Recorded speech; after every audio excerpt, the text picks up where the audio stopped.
Hi, my name's Louise Larson. I run August Consulting, a college consulting practice that helps families on the road to college sort out college admissions and everything involved with that. And this is my January 2025 webinar, which I am actually filming on December 30th. I am actually still away and for the holidays. And it was funny, my oldest child is an engineer who makes semiconductors, and he said, "Oh, we're coming back after Christmas. Our fabrication plant has been on a warm idle." And I was like, getting ready today, doing some work and meeting with some families and thinking, I've been sort of on a warm idle too. So here we go, warm idle coming up. So I usually start with news and notes and what's been going on in college admissions world. December was a big um, month in terms of early decision and some early action answers coming for seniors. And I thought I would open up with this um, perspective of the Stanford Review had an interview with their president, President Levin. And the Stanford Review asked President Levin, "What is the most important problem in the world right now?" And President Levin said, "There is no answer to that question. There are too many important problems to give you a single answer." And the Stanford Review said, "That is an application question that we have to answer to apply here." So I thought that was amusing. Seattle University and Cornish College of the Arts are merging, and there's been a lot of mergers this year and some closures. And I highlighted that one because if you have an arts-based student, arts programs can be often in a smaller institution that might warrant a closer look. So if you have a student that wants to pursue a BFA, that could be at an institution that you might want to do a little research on. Um, University of Texas Austin increased their applications 24.3% just from August to December 1st. They went from 90,000, they went to 90,000 applications from a little over 72,000. The Texas applications increased 12%, while the out-of-state applications increased 48%.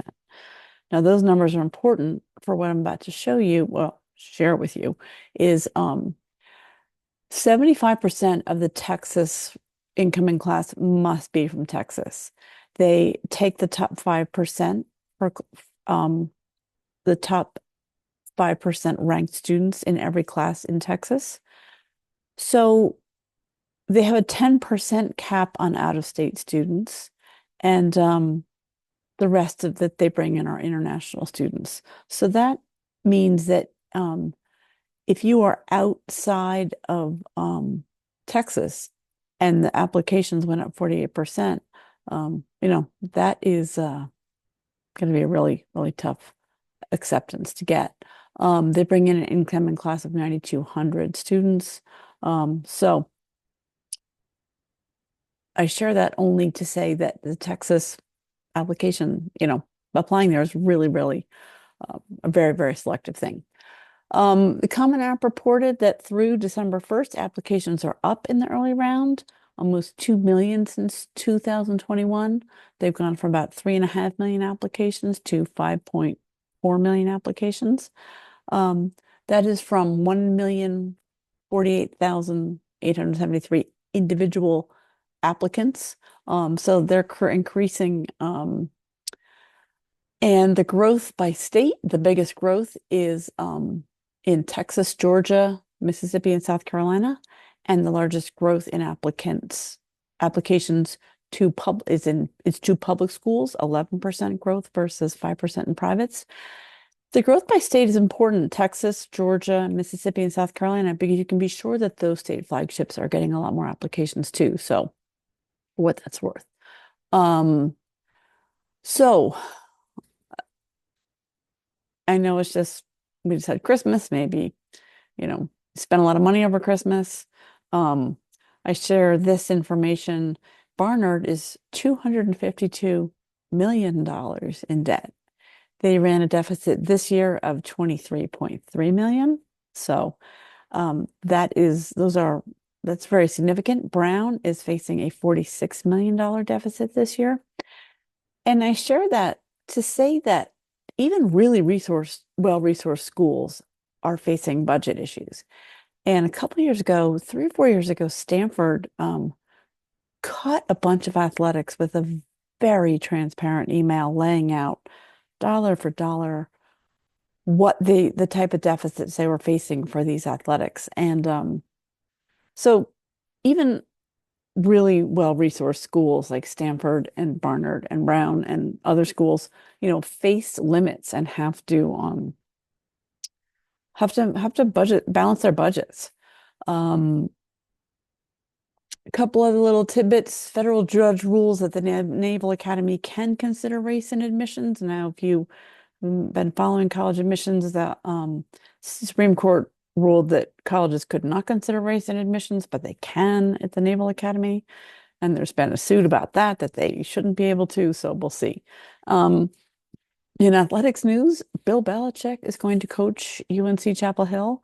And I talked in the fall about the role that big athletics can play in college recruiting and enrollment.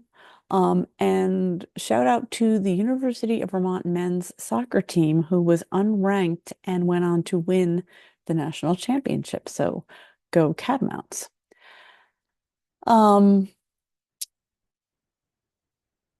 couple other little things. SAT, the College Board is going to be offering SAT an extra sitting in September. So now there will be August, September, October, November, and December.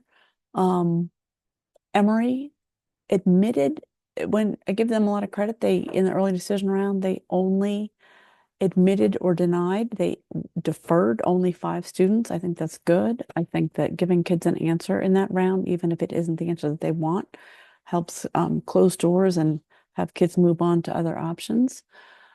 And I wanted to share one quote from a guy named Matt Hyde. Matt Hyde, I actually saw him speak one time when he was a head of admissions at Lafayette College. He has since gone on to become the director of admissions at Trinity College in Hartford.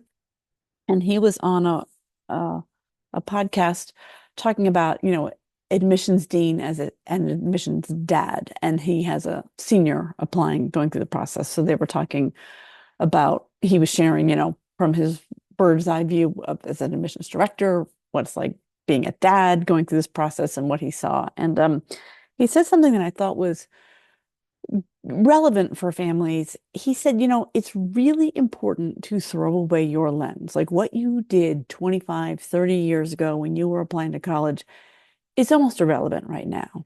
And what you thought of a school 25 or 30 years ago, or what your experience was visiting that college or your friend that went there, it's irrelevant. You really have to throw away your lens and look at it all with fresh eyes. So that was from a dad who has spent his career in admissions and is going through the process as a parent. So there's 2 pieces of news. You might have seen some news about a collusion article and a lawsuit based on financial aid. And this is different from the one that I shared about in the past month or two about kids suing the College Board.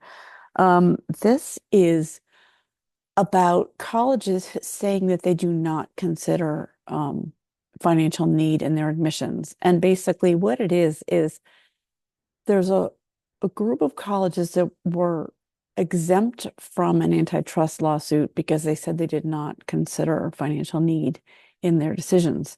And what they found out and what the lawsuit is about is that they actually are favoring admissions for very wealthy students. And if they're favoring admissions for very wealthy students, then they're really not need blind or need free. So there's a lawsuit going on around that you might have seen some headlines around. But the other thing that was interesting, AI is talked about a lot in admissions. admissions conversations are kids using AI. And I heard an interesting conversation on a podcast that they were running, a school was running their essays through AI, and they were many of them were coming up as written, as with flagged for AI. And the school didn't know what to do. And they decided they pulled out an essay from like 5 years prior before AI existed. And they ran this essay. There had been an essay that they had really liked from about 5 years ago. And they ran this essay through AI and it was flagged. And they were like, okay, so all the essays that we're getting that are flagged, um, you know, what are we going to do? So it continues to be an issue, but there was a lawsuit. An attorney asked a federal judge to require Hingham High in Hingham, Mass, to raise the AP US grade of a student who had been penalized for allegedly using AI to research an outline of class project. The attorney for the student argued that because the school had no AI policy in the student handbook, using AI wasn't cheating, and the low grade would unfairly prevent him from applying to selective colleges. Um, the courts came back and said, in sum, the nation's youth is primarily responsible. It's primarily the responsibility of parents, teachers, and state and local school officials, and not of federal judges. The document states in part, the case well illustrates the good sense in that division of labor. So, um, there's it's I feel like the AI world has not stabilized yet. So I thought that was an interesting thing that parents tried to sue to get the AP grade raised. So that's all I have for news and notes. And for this month, I was going to talk about um, 5 things that I really love about this work and that keeps me coming back. And what I would love to see is the whole thing simplified where people didn't need help.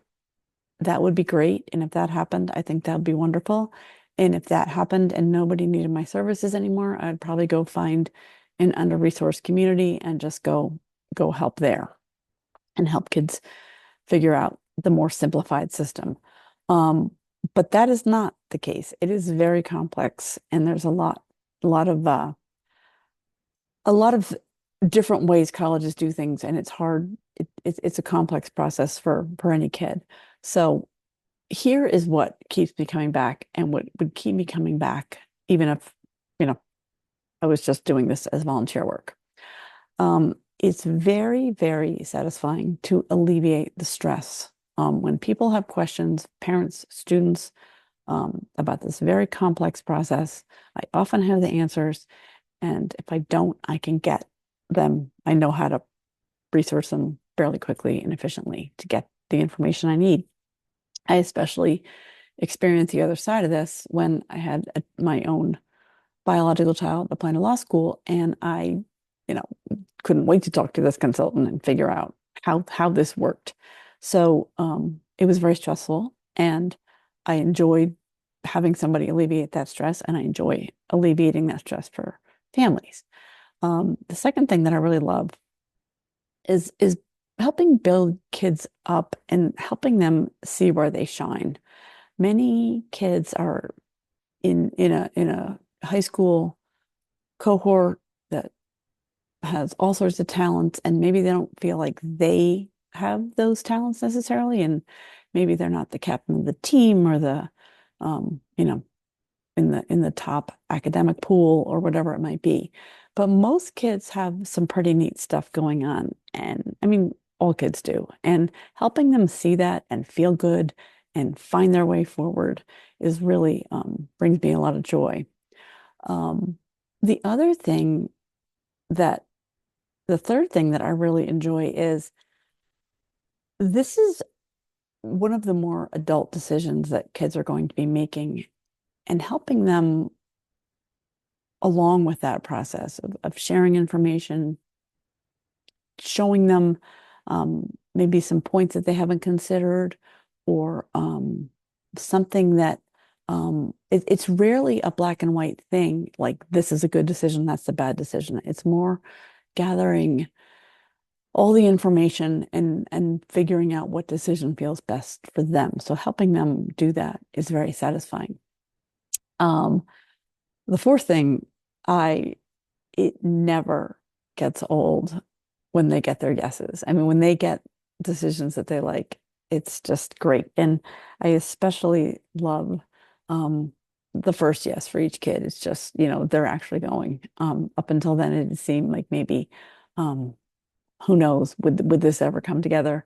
It seems so, it seems so uphill. And then they get the first yes, and it is always thrilling. So I never get tired of that. Um, and then the last thing, I was skiing this past week and ran into an old friend who's also an educator, and they were saying, "I'm not going to retire. Teenagers are fun." And I was like, "Yeah, teenagers are fun. They're funny. It's a lot of fun working with them." So that's my last. This is coming out for January. It's December 30th, so I'm gonna wrap this up and look forward to seeing you in 2025.